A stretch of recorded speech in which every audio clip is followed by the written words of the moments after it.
So over here you can see that I have a graphics, and let's say what I want to do is I want to go ahead and crop off the graphics, but in a non-destructible way so that I can retrieve the cropped area once I decide to actually get it back. So to do that, over here on the left hand side, you can see that vector crop tool is an option. Go ahead and click it, and then you get the crop area. So now you can simply go ahead and click and drag and crop out the area as you want. You can go ahead and click and drag the option right here on inside, and then go ahead and click and drag to see how that looks. As I click and drag over here on the top, you see the guidelines, like let's say for example on how big a particular graphics is and how much it is actually being shown. You can go ahead and crop it and click it outside, and then this is what you have.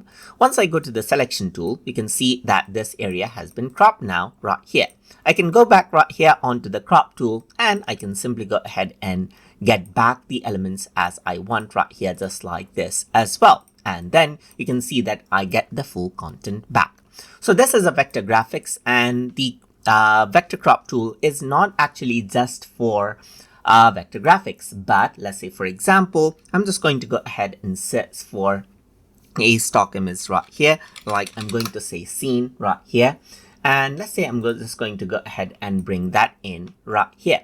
So now I got this particular graphics right here, and this is what you have. So let's say what I want to do is I want to go ahead and use vector crop for this one as well. So you can see that this image is quite large. So let's just go ahead right here, zoom out and resize it out right here, just like this, and zoom in. So this is what you have. So now if I were to go to vector crop, I can go ahead and crop out this image as I like as well.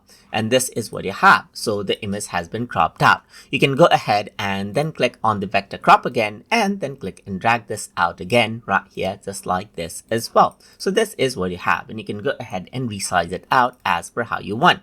If I were to go to vector crop, you can go ahead and click and drag it right here, and you can hold shift if you want to go ahead and maintain out aspect ratio as you wish as well. So that is how you can go ahead and work around with vector crop tool inside of Affinity. So hope you guys learned something as always. And as always, please like, comment, share, and subscribe.